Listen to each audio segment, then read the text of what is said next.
اعوذ باللہ من الشیطان الرجیم بسم اللہ الرحمن الرحیم ولکن البر من آمن باللہ والیوم الآخر والملائکۃ والکتاب والنبیین صدق اللہ العظیم۔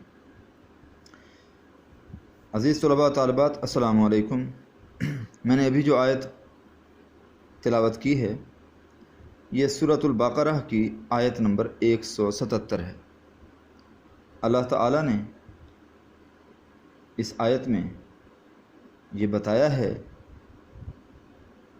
کہ بڑی نیکی تو یہ ہے کہ جو کوئی ایمان لائے اللہ پر اور قیامت کے دن پر اور فرشتوں پر اور کتابوں پر اور پیغمبروں پر۔ آپ نے نوٹ کیا کہ اس آیت میں اللہ تعالیٰ نے ایمان لانے کا جو حکم دیا ہے سب سے پہلے اللہ پر، اور اس کے ساتھ ہی اللہ نے ذکر فرما دیا یوم آخر کا، آخرت کے دن پر ایمان لانے کا۔ تو آج کا ہمارا سبق عقیدہ آخرت کا مفہوم اور کفار و مشرکین کے اس عقیدے پر اعتراضات، یہ ہمارا آج کا سبق ہے۔ آئیے ہم اس سبق کو شروع کرتے ہیں۔ عقیدہ آخرت کو سمجھنے کے لیے ضروری ہے کہ پہلے ہم لفظ آخرت یا آخر کا معنی اور مفہوم سمجھیں۔ لفظ آخرت کا مطلب ہے بعد میں ہونے والی چیز، بعد میں ہونے والی چیز۔ آخر کا مطلب ہے بعد والی، آخرت بعد والی چیز، اور اس کا متضاد، اس کا الٹ لفظ ہے دنیا۔ دنیا کا معنی ہے قریب کی چیز، یعنی دنیا اور آخرت، دنیا یہ قریب کی چیز ہے اور آخرت بعد والی چیز۔ اسلام ہمیں یہ بتاتا ہے کہ دنیا کی زندگی، یہ زندگی جو ہم جی رہے ہیں، یہ حتمی اور حتمی یا فائنل چیز نہیں ہے، یہ مستقل نہیں ہے ہمیشہ ہمیشہ کے لیے، بلکہ یہ ایک عارضی زندگی ہے۔ انسان کو اس میں پیدا کیا گیا، انسان کو اپنی زندگی اس دنیا میں جینا ہے، اور اللہ اور اس کے رسول سیدنا محمد مصطفیٰ صلی اللہ علیہ وآلہ وسلم کے احکام کی پیروی کرنا ہے، آپ کی اتباع کرنا ہے، آپ کی سنتوں پر عمل کرنا ہے، دنیا کی زندگی کو اس طریقے سے گزارنا ہے جس طریقے سے اللہ نے ہمیں گزارنے کا حکم دیا ہے، اور جو طریقہ نبی کریم صلی اللہ علیہ وآلہ وسلم کے ذریعے ہم تک پہنچا ہے۔ زندگی اس طریقے سے گزارنا ہے۔ جو لوگ اس طریقے کے مطابق زندگی نہیں گزارتے ان کی بھی زندگی گزر جائے گی۔ چنانچہ سب لوگ اپنی اپنی زندگیاں گزار کر دنیا سے جا بھی رہے ہیں اور جاتے رہیں گے، اور آخر کار سب لوگ دنیا سے چلے ہی جائیں گے۔ لیکن عقیدہ آخرت یہ ہے کہ انسان مرنے کے بعد ہمیشہ کے لیے فنا نہیں ہو جاتا، بلکہ اس کی روح باقی رہتی ہے، اور ایک وقت ایسا آئے گا جب اللہ تعالیٰ اس انسان کی روح کو اس کے جسم میں منتقل کر کے اسے دوبارہ زندہ کر دے گا۔ یہ جو دوبارہ زندگی ہوگی یہ آخرت کی زندگی ہوگی۔ جب انسان کے بدن کو اس کی روح دوبارہ دے دی جائے گی تو اس کے ان اعمال کا محاسبہ اور جائزہ شروع ہو جائے گا جو اس نے اس دنیا میں کیے۔ نیک لوگ جو ہوں گے جن لوگوں کے اعمال کا وزن زیادہ ہوگا وہ لوگ اپنا انعام پائیں گے، اللہ کی رضا حاصل کریں گے اور اللہ کی نعمتوں بھری جنت میں جگہ پائیں گے۔ جنت میں جگہ پائیں گے۔ اور جن لوگوں کے اعمال کے وزن ہلکے ہوں گے، یعنی ان کی نیکیوں کا وزن کم ہوگا اور برائیوں کا وزن زیادہ ہوگا، استغفر اللہ، نعوذ باللہ، ایسے لوگوں کے لیے ایک اذیت ناک جگہ تیار ہے جس کا نام ہے جہنم۔ یہ ہے عقیدہ آخرت کا بنیادی مفہوم۔ میں پھر واضح کروں، عقیدہ آخرت کا بنیادی مفہوم یہ ہے کہ یہ زندگی عارضی ہے، اس زندگی کو ختم ہو جانا ہے اور اس کے بعد ایک وقت آئے گا جب ہر انسان کو دوبارہ زندگی ملے گی، اور وہ جو دوبارہ زندگی ہوگی وہ آخرت کی زندگی ہوگی۔ اس میں اس دنیا کے اعمال کا حساب ہوگا اور اعمال کا وزن ہوگا، اعمال کو تولا جائے گا، اور جس کے اعمال میں نیکیوں کا وزن زیادہ ہوگا وہ جنت میں جائے گا، اور جس کے اعمال میں برائیوں کا وزن زیادہ ہوگا وہ اللہ کے غضب میں گرفتار ہوگا اور جہنم میں جائے گا، نعوذ باللہ من ذالک۔ یہ ہے عقیدہ آخرت کا بنیادی مفہوم۔ قرآن کریم میں اللہ رب العزت کا فرمان مبارک ہے، ان الابرار لفی نعیم و ان الفجار لفی جہیم، سورہ انفطار آیت نمبر 13 اور 14۔ اس کا ترجمہ یہ ہے کہ یقیناً نیک لوگ نعمتوں میں ہوں گے، یعنی جنت میں ہوں گے، جنت میں ہیں، بے شک یقیناً نیک لوگ جنت میں ہیں، اور یقیناً گناہ گار دوزخ میں ہیں۔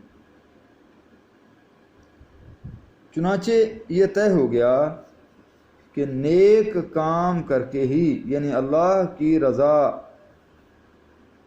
اللہ کی خواہش، اللہ کی چاہت کے مطابق زندگی گزار کے ہی اللہ کے محبوب خاتم النبیین سیدنا محمد مصطفیٰ صلی اللہ علیہ وآلہ وسلم کی اتباع کر کے اور آپ کی سنتوں کو اپنا کر ہی آخرت میں سکون اور عافیت اور راحت مل سکتی ہے، اور اللہ اور اس کے رسول صلی اللہ علیہ وآلہ وسلم کی نافرمانیوں میں بہت گھاٹا ہے، بہت نقصان ہے، اور اللہ اور اس کے رسول کے نافرمان لوگ جو ہیں اور منکر، اللہ اور اس کے رسول کے منکر جو ہیں، ان کے لیے بہت گھاٹا ہے اور ان کا مقام دوزخ ہے، استغفر اللہ، نعوذ باللہ۔ چنانچہ آخرت کے سلسلہ میں قرآن مجید نے بہت مقامات پر وضاحت کی ہے اور لوگوں کے اعمال، لوگوں کے عقائد کی اصلاح کی ہے۔ ان کا مختصر جائزہ یوں ہے کہ پہلی بات تو یہ ہے کہ انسان کی دنیاوی زندگی اس کی آخرت کی زندگی کا پیش خیمہ ہے، یعنی آخرت کی زندگی کا انحصار دنیا کی زندگی پر ہے۔ دنیا کی زندگی عارضی ہے اور آخرت کی زندگی دائمی ہے، ہمیشہ رہنے والی ہے۔ انسان کے تمام اعمال کے پورے نتائج اس دنیا کی جو عارضی زندگی ہے اس میں مرتب نہیں ہو سکتے اور نہ ہی ہوتے، بلکہ اس عارضی زندگی میں، یعنی دنیا کی اس زندگی میں انسان جن اعمال کا بیج بوتا ہے ان کے حقیقی نتائج آخرت کی زندگی میں ظاہر ہوں گے۔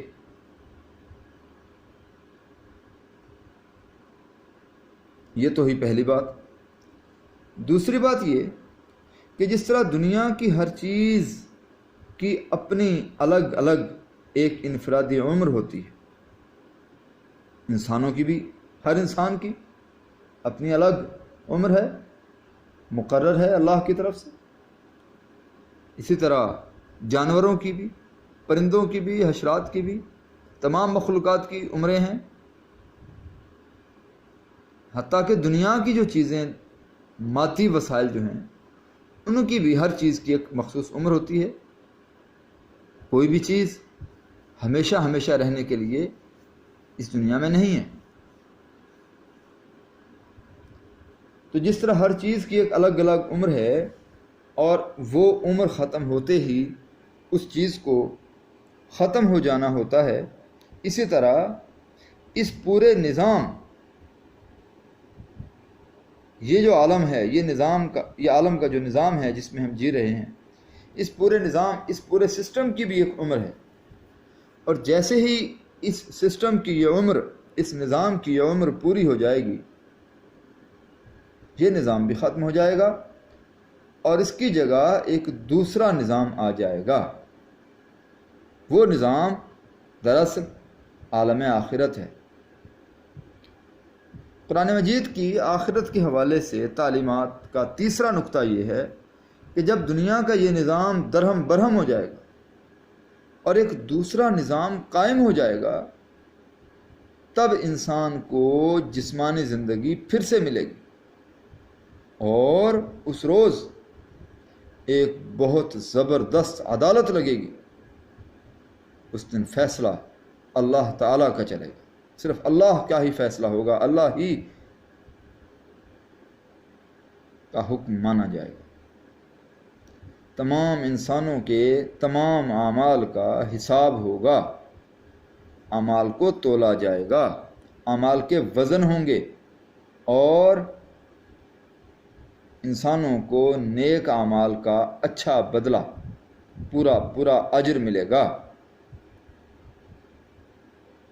اور برے اعمال کی سزا ہوگی۔ یہ تو ہے اسلام کا عقیدہ آخرت، تمام مسلمانوں کا جو عقیدہ ہے۔ اب اس عقیدہ آخرت کے حوالے سے کفار و مشرکین کے ہاں عجیب و غریب قسم کے شکوک و شبہات پیدا کیے جاتے ہیں اور پائے جاتے ہیں، اور ان کو پھیلایا جاتا ہے۔ ان کے حوالے سے مسلمانوں کو بھی تشکیک یعنی شک و شبہ میں مبتلا کیا جاتا ہے۔ مثلا کفار کو کیا کیا شبہات ہیں عقیدہ آخرت کے حوالے سے، ذرا ہم یہ بھی دیکھیں۔ قرآن مجید نے کفار کے ان شبہات کا ذکر بہت خوبصورت انداز میں کیا ہے، اور اللہ رب العزت نے خود ان شبہات کا جواب بھی، بڑا مدلل اور مکمل جواب بھی دیا ہے۔ مثلا سورہ سجدہ کی آیت نمبر 10 ہے، وَقَالُوا أَإِذَا ضَلَلْنَا فِي الْأَرْضِ أَإِنَّا لَفِي خَلْقٍ جَدِيدٍ۔ یعنی کفار کیا کہتے ہیں؟ کہتے ہیں کہ جب ہم زمین میں نیست و نابود ہو جائیں گے تو کیا کہیں پھر ہم نئے جنم میں آئیں گے؟ یعنی وہ اس چیز کو تسلیم نہیں کر رہے کہ جب زندگی ختم ہو جائے گی اور ہر شخص نیست و نابود ہر چیز ہو جائے گی، ہڈیاں بھی گل سڑ جائیں گی، ختم ہو جائیں گی، ہر چیز مٹی میں فنا ہو جائے گی، تو پھر ہم دوبارہ کیسے ہو جائیں گے؟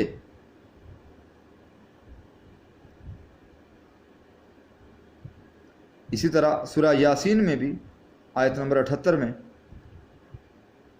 کفار کا یہ اعتراض اللہ نے بتایا ہے، من یحیی العظام وہی رمیم، کون زندہ کرے گا ہڈیوں کو جبکہ وہ بوسیدہ ہو گئی ہوں گی۔ اسی طرح ایک اور جگہ ارشاد ہے ان ہی الا حیاتنا الدنیا وما نحن بمبعوثین، کفار کہتے ہیں ہمارے لیے زندگی نہیں ہے مگر یہی دنیا کی، اور ہم کو پھر زندہ نہیں ہونا۔ اللہ تعالیٰ نے کفار کے ان شبہات کا ذکر کر کے ان شبہات کا جواب بھی دیا ہے اور ان کو دور بھی کر دیا ہے، اور بتایا ہے کہ کیسے کفار یہ سوچتے ہیں کہ وہ جب نہیں ہوں گے تو دوبارہ زندہ کیسے ہو جائیں گے۔ اللہ بتاتا ہے کہ تم پہلے بھی تو نہیں تھے، تم کہیں بھی نہیں تھے، تمہارا کوئی نام و نشان کہیں نہیں تھا، تم بالکل نہیں تھے، کچھ بھی ذکر ہی نہیں تھا کہیں تمہارا، اور اللہ نے تمہیں موجود کر دیا، تمہیں پیدا فرما دیا، تمہیں جسمانی زندگی بھی دی، تمہیں عقل و شعور بھی دیا، اور تمہیں سوچنے سمجھنے اور بولنے کی صلاحیتیں بھی عطا فرمائیں، اپنی مرضی کی زندگی گزارنے کا شعور بھی دیا اور اختیار بھی دے دیا، نیکی اور بدی میں فرق کرنے کا شعور بھی عطا فرما دیا، ضمیر بھی عطا فرما دیا، تو سب کچھ تمہیں دے دیا، اتنا کچھ عطا فرما دیا۔ تو جس نے تمہیں اتنا کچھ دے دیا جب کہ تم کہیں کوئی تھے ہی نہیں، تو وہی اللہ تمہیں ختم کرنے کے بعد دوبارہ پیدا کیوں نہیں کر سکتا؟ اگر آپ غور کریں تو کفار کا یہ اعتراض نہایت احمقانہ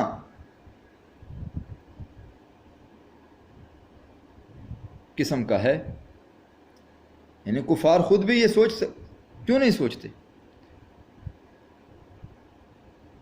کہ جب وہ نہیں تھے تو اللہ نے انہیں پیدا کر دیا، تو جب وہ پیدا ایک بار کر سکتا ہے تو دوبارہ کیوں نہیں کر سکتا؟ جو قادر مطلق تمہیں پہلے موجود کرنے پر قادر ہے، وہ تمہارے مر جانے کے بعد تمہیں دوبارہ زندگی بخشنے پر بھی قادر ہے۔ سورہ روم میں آیت نمبر 27 ہے وَهُوَ الَّذِي يَبْدَأُ الْخَلْقَ ثُمَّ يُعِيدُهُ، اور وہی ہے جو پہلی بار پیدا کرتا ہے اور وہی دوبارہ پیدا فرمائے گا۔ سورہ یاسین آیت نمبر 79 میں اللہ کا ارشاد ہے قُلْ يُحْيِيهَا الَّذِي أَنشَأَهَا أَوَّلَ مَرَّةٍ، تو کہہ ان کو کہ زندہ کرے گا وہی جس نے بنایا ان کو پہلی بار۔ سورہ بقرہ آیت نمبر 28 میں اللہ رب العزت کا فرمان مبارک ہے کنتم امواتا فاحیاکم ثم یمیتکم ثم یحییکم ثم الیہ ترجعون، حالانکہ تم بے جان تھے، اس نے تمہیں زندگی بخشی، پھر تم کو مارے گا، پھر تم کو زندگی بخشے گا، اور پھر اسی کی طرف تم لوٹائے جاؤ گے۔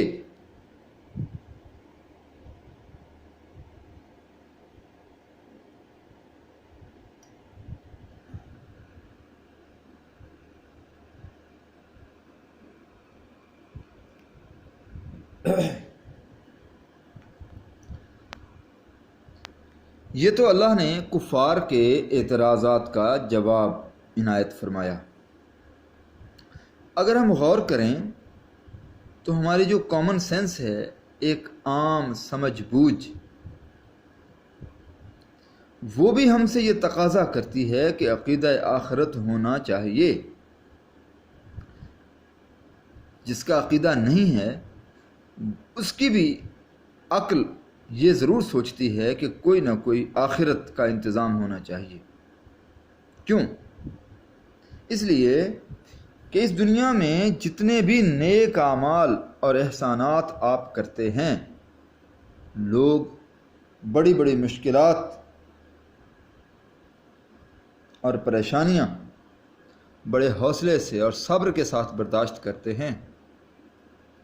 تو جتنا کچھ انسان، جتنی نیکیاں انسان اس دنیا میں کرتا ہے، ان ساری نیکیوں کا اجر، پورا پورا بدلہ اور پورا پورا انعام اس دنیا میں لوگوں کو ملنا بظاہر تو ممکن ہی نہیں ہے۔ مثلا ایک شخص اگر اپنا سارا بچپن اور ساری جوانی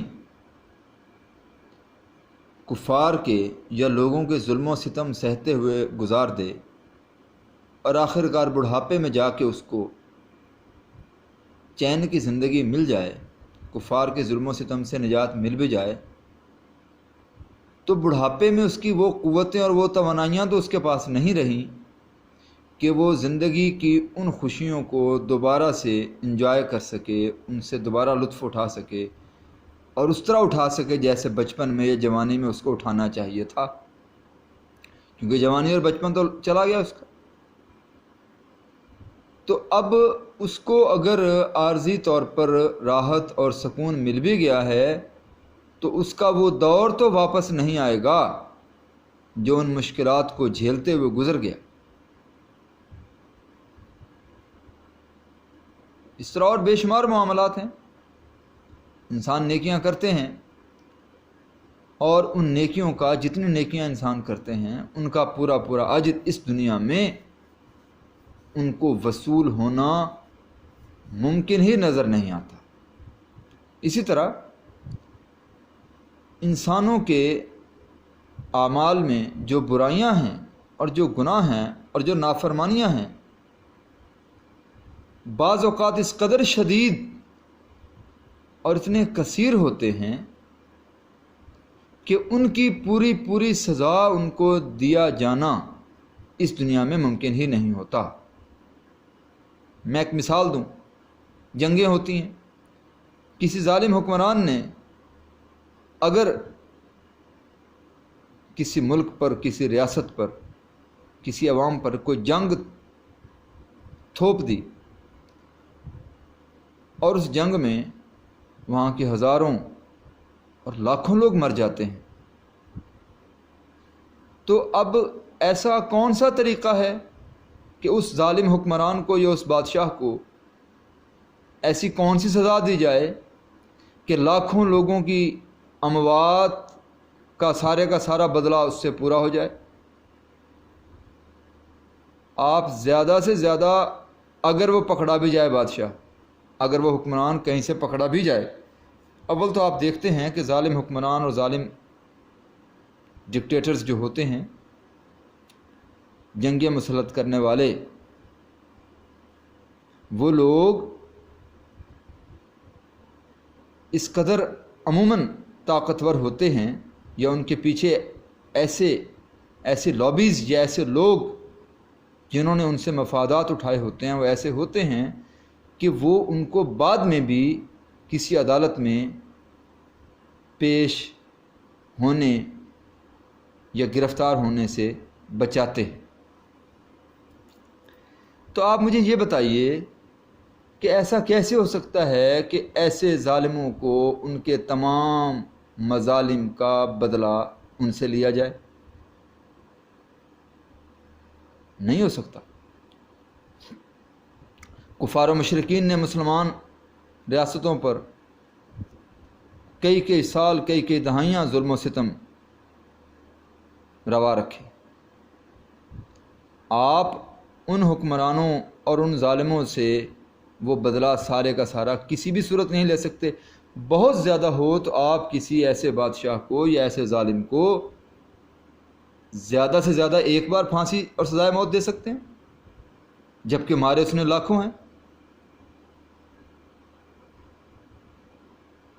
اسی طرح جن لوگوں کو اس نے مارا، مرنے سے پہلے جتنی اذیتیں ان لوگوں نے سہی، ان کا حساب کون کرے گا اس دنیا میں، اور کیسے کرے گا، اور اس کا بدلہ کس سے لیا جائے گا اور کیسے لیا جائے گا؟ ایسا کوئی نظام دنیا میں وضع ہی نہیں ہو سکتا۔ لوگ دنیا میں دوسروں کے حقوق غصب کرتے ہیں، رشوتیں لیتے ہیں، ذرا سے اپنے ذاتی مفادات کی خاطر بے کس اور مجبور اور غریب لوگوں کو کتنی اذیتوں میں مبتلا رکھتے ہیں، کتنے ان کو تکلیفیں دیتے ہیں، کتنا ان کو دھکے کھانے پر مجبور کر دیتے ہیں۔ ایک عام سی بات ہے، ایک غریب آدمی، ایک غریب کسان جس کی زمین پر جس کی فصل پر کسی ظالم وڈیرے نے قبضہ کر لیا ہو، وہ عدالتوں میں دھکے کھا کھا کے بوڑھا ہو جاتا ہے، مر جاتا ہے۔ بھئی کون اس غریب کسان کی ان اذیتوں اور ان پریشانیوں کا اس کو اجر دے گا؟ کیسے دے گا اس دنیا میں؟ اور جن لوگوں نے، جس پورے نظام نے اس کو انصاف بر وقت نہیں دیا، ان سب کا حساب کون لے گا اور کس طرح لے گا؟ چنانچہ مثالیں تو بے شمار ہیں۔ اس دنیا میں لوگوں کے تمام مظالم کا بدلہ لوگوں سے لیا جانا ممکن نہیں ہے، اور اسی طرح لوگوں کی تمام نیکیوں اور جو لوگ انسانوں کی خدمتیں کرتے ہیں، انسانی فلاح و بہبود کے کام کرتے ہیں، ان کی تمام نیکیوں اور ان کی بھلائیوں کا اجر بھی ان کو سارے کا سارا اس دنیا میں دینا ممکن نہیں ہے۔ چنانچہ عقل سلیم یہ سمجھتی ہے کہ ایک ایسا نظام ہو جو اس زندگی کے گزرنے کے بعد ہو، اور اس زندگی کے تمام معاملات کا جس میں صحیح جائزہ لیا جائے، اور کوئی ایسی طاقتور قادر ہستی ہو جو تمام مظلوموں کو ان کے دکھوں اور تکلیفوں کا، ان کے صبر کا ان کو اجر دے سکے، اور تمام ظالموں سے ان کے ظلم کا بدلہ لے سکے۔ چنانچہ آپ کی کتاب میں لکھا ہوا ہے کہ بعض اوقات ایک ایسا شخص جس نے پوری زندگی گناہوں میں گزاری اس جہان میں سزا سے بچا رہتا ہے۔ اسی طرح بعض بے حد نیک لوگ جو عمر بھر نیکیاں کرتے رہے، انہیں یہاں نیکی کا پورا بدلہ نہ ملا، بلکہ بہت سوں کو تو بے حد اذیتیں دے کر شہید کر دیا۔ اب سوچنے کی بات یہ ہے کہ کیا مجرموں کو ان کے جرائم کی سزا کبھی نہیں ملے گی؟ کیا نیکوکار اچھے اجر سے محروم رہیں گے؟ کیا اللہ کا نظام عدل ان کے بارے میں ہمیشہ کے لیے خاموش رہے گا؟ کیا اشرف المخلوقات انسان کو عبث پیدا کیا گیا اور اس کے اعمال کی کوئی قدر و قیمت نہیں؟ سورۃ المومنون میں آیت نمبر 115 ہے، افحسبتم انما خلقناکم عبثا وانکم الینا لا ترجعون۔ سو کیا تم یہ سوچتے ہو، یہ خیال رکھتے ہو، کیا تم خیال رکھتے ہو کہ ہم نے تمہیں بنایا بے مقصد اور تم ہمارے پاس پھر کر نہیں آؤ گے؟ چنانچہ جب عقل اس پہلو پر سوچتی ہے تو یہ بات ماننے پر مجبور ہو جاتی ہے کہ آخرت کی زندگی برحق ہے، جس میں سب لوگوں کو ان کے اعمال کی جزا اور سزا ملے گی۔ نیک لوگوں کو ان کے اعمال کا بہت اچھا بدلہ ملے گا، اور مجرموں کو سخت سزا ملے گی، سوائے ان کے جن کو اللہ رب العزت، اللہ کریم معاف فرما دے۔ اللہ تعالی ہم سب کو دین اسلام کو سمجھنے کی اور اس پر عمل کی توفیق بخشے۔ آپ سب سے یہ گزارش ہے کہ اس چینل کو سبسکرائب کریں۔ اگر یہ لیکچر آپ کو پسند آیا ہے تو لائک بھی کریں، لائک کے نشان کو پریس کر دیں، اور اللہ تعالیٰ سے دعا کریں کہ اللہ کریم ہم سب کو اپنی رضا کے مطابق، یعنی اللہ کی رضا کے مطابق، اور نبی آخر الزمان سیدنا محمد مصطفیٰ صلی اللہ علیہ وآلہ وسلم کی سنتوں کے مطابق، آپ کے احکام کے مطابق زندگیاں گزارنے کی توفیق بخشے، ہم سب کو اپنی عافیت، حفظ و امان اور سلامتی میں رکھے، اور اللہ رب العزت دنیا میں ہر جگہ اسلام کو اور اہل اسلام کو عزت اور راحت اور عافیت بخشے۔ السلام علیکم ورحمۃ اللہ وبرکاتہ۔